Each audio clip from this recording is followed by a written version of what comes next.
Welcome to another edition of our Bible study. This is Hope Alive Service. We are going to be looking at an interesting topic which says giving back. And as you know, we have been looking at managing for the master's incomes, the possession, the treasures, the blessing that God has given you, how well we will manage it. And today we are going to be looking at God's answer on giving back. What does God require of me and you? The blessing that He has given me and you. So before we go, we are going to have a word of prayer with the two friends that I have in the house. And Mr. Michael, you're welcome. What do you say to your people? Hello viewers, welcome to this program. Good evening viewers, nice having you. Alright, before we dive into the lesson, we are going to have a word of prayer. Okay. Let's pray. Our kind and lasting Father, we give you honor, we give you glory for bringing us yet another episode of this lesson. O Lord, whatever we are going to talk about, whatever we are going to listen, we each come from Thee. At the end of everything, O Lord, may the understanding and the blessings be upon each and every one of us. I pray thee in Jesus' name. Amen. Thank you, say. Giving back. What are we giving back? Who are we giving back to? If they say giving back, which means it is not your own, the Lord is referring me and you, what He has given unto us. He wants us to give Him back. That is what we are going to understand in lesson 10. Giving back what belongs to our Master, the Creator of heaven and earth. Michael, can you read from Revelation chapter 14, verse 13? Revelation chapter 14, verse 13 says, Then I heard a voice from heaven saying to me, Write, blessed are the dead who died in the Lord from now on. Yes, said the Spirit, that they may rest from their labors, and their work follow them. Die from your labor, you rest from your labor, and after death, the work that you died from will follow you. How do you explain this? The work here, or the level here, is not our day-to-day activity.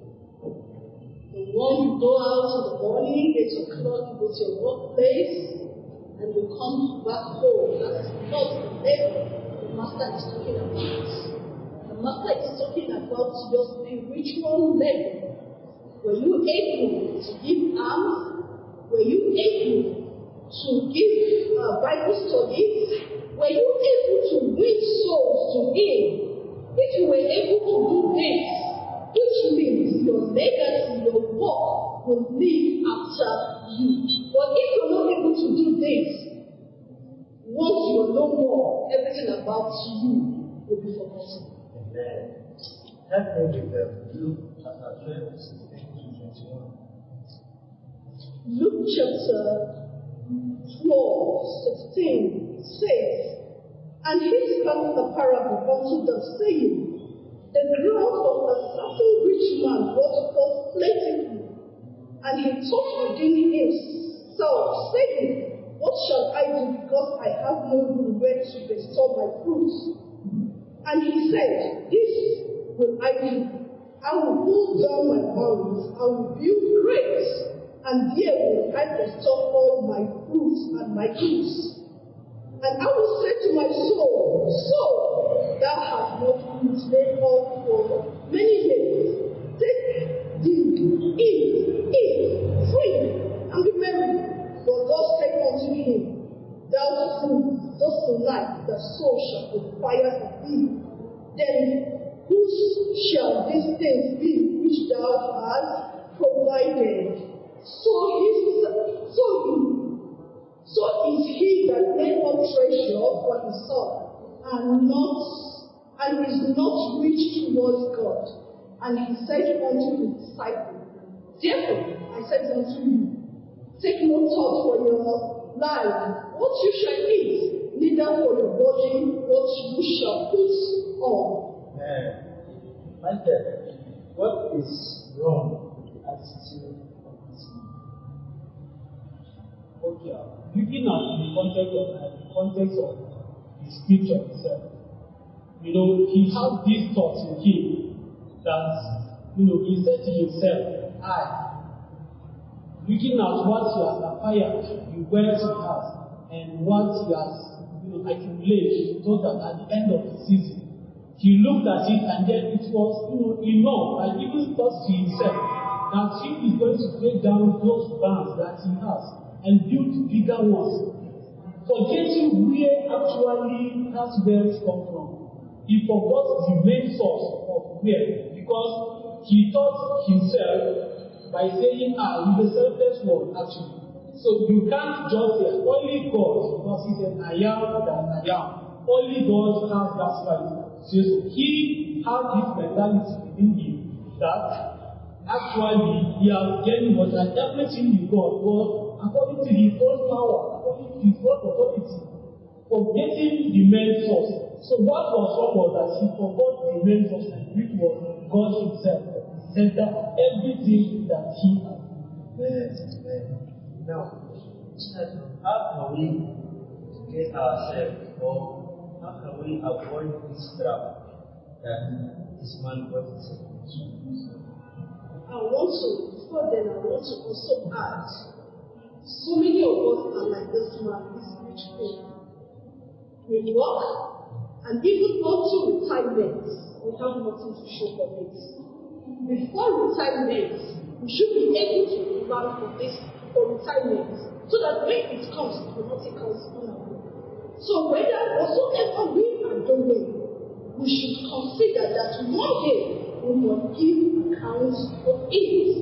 One day we must say, this is how far I have managed my master's resources. Now, back to your question. What is wrong with what the man did? What was wrong with what the man did was like what my brother said. He didn't consider God. There was no process of, in all that he said, nowhere did you hear him mention God. Everything was self, myself, and myself. There is great sin in the sin of I. Let us not forget, Lucifer had that. And today is the following view.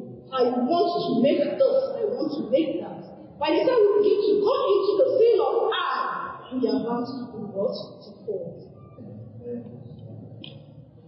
Okay, let's read further from the book of Proverbs chapter 3, 9, and 10.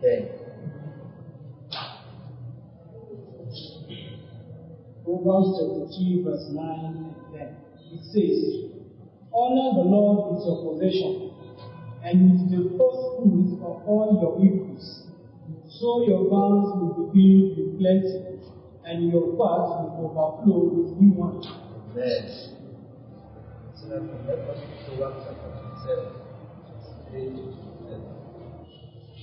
Be thou diligent to know the state of the flocks, and look well to the hill, for riches are not forever, and does the crown endure to every generation.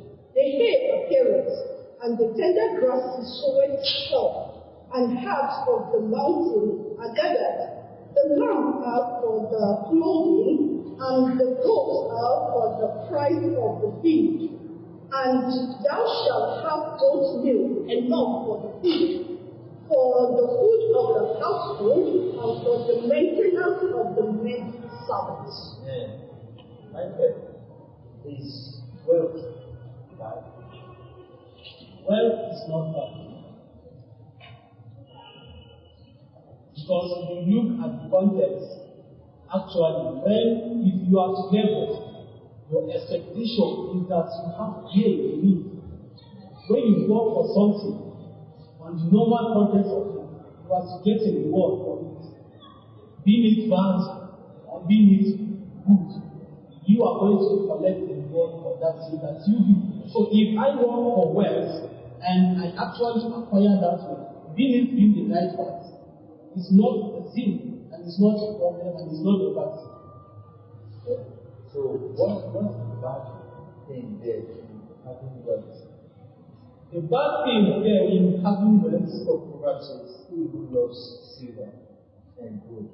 So is it bad to have these things? Okay, now let's understand that context first. The Bible made mention of, it said, for the love of money is what? The root of evil. Now, actually, to have money is not a crime, but to love money to some certain extent, that is where the problem comes in.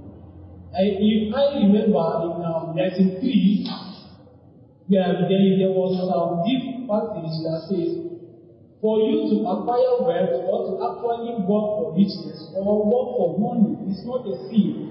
But those processes which you follow in order for you to acquire that money or that wealth, that is what matters.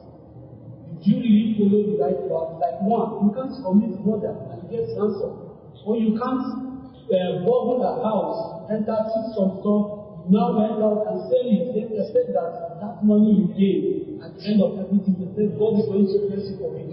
No, God is going to punish you for that because you actually got the money, but not in the right context. So to actually love money, yes, you can't work for what you want, but making it to be your own priority, that if I don't make money, it's a problem. That is where the problem now comes in. Why is it important to keep these laws? Laws that everything, money, everything vanishes. Then why it's very, very important to keep it in our mind is because we are going to give account of it, or still worship. The topic of the lesson says giving back, which means it is not your own. One day, the owner of it will ask, how well will you explain what you did with what he has given you? So whatsoever we are doing, whether we are eating, we should do all to the glory of God, knowing that one day we will give account of those things. When we have this at the back of our minds, definitely we will be sincere in all aspects of our lives. Definitely, whatsoever we do, we will always remember, thus says the Bible. Now, let's read from our final Bible text, 2 Corinthians chapter 4, verse 18. While we do not look at the things which are seen, but at the things which are unseen. For the things which are seen are temporary, but the things which are not seen are eternal. Let's keep that in mind. Ecclesiastes chapter 5, verse 10. He who loves silver will not be satisfied with silver, nor he who loves abundance with increase. This also is vanity. Okay. Now, let me ask this. Do you give? Because he said that he who loves silver. So when do you give? Do you give when you have abundance? Or do you give when you don't have an abundance? When exactly do you give? We don't nobody have it in abundance. That is the truth. We are always looking for more. Now the truth is, if you have, give. If you lack, give. What you give will speak for you. It's not necessarily when you have it in abundance. Those who have it in abundance don't even give. That is the truth. But those who don't even have it, they are the people who are the givers. But the Bible is telling us that if we love these things, it will not even make us to increase in any way. It will not. Rather, it will make us want more. I have this clothes, I want more. I have this, I want more. Let us focus on what the Bible is telling us. Loving the sin, there's nothing bad about it. But how well do you love it? When you love it, when you get there, do you use it to the glory of God, or you use it for your own soul? If you're using it for your own soul, this is a wake-up call for all of us that God gives His way to all of us. So if all of us are beneficiaries of those things, we should also remember to return that which the Lord has given to us. Help me with Psalm 24, verse 1. The earth is the Lord's, and its fullness, the world and those who dwell therein. What I would actually like you to know and have in mind. Remember the story of the tenants. God gave some, pennies. One was given 5. The other one was given 2. The other one was given 1. Actually, one was actually faithful, and then he used that which was given unto him. And then the Lord God now said to him at the end, when he brought his report, I said, for I have made more, even up to double the amount you give me. And the Lord now said, come unto me, thou faithful servant, and enter into the joy of your Lord. Now, that servant was faithful to the little that was given to him. Now, it doesn't matter how much you have. He who is faithful to little will also be faithful when what is being given to him. Amen. Give up the king, never lack. And the Bible text says that the earth is the Lord's, which means that which I have is not even my own. Somebody gave it to me. So if I realize that I was given this thing by somebody, I should learn to extend that to another person. When you do that, you will get more. But because we don't have enough, because we don't know how to give. Somebody said something today. He said, learn to feel for others in your wallet. That the good thing God gave to you is not so that all of you can keep all to yourself. Half should be given to others. When we cultivate the habit of giving, we will never lack in Jesus' name. Amen. Know ye very well that you can never have it all, but from the little God has given you, give way to help humanity and also give back to God. As we do this, may the Lord bless us in Jesus' name. But before we will have a word of prayer, start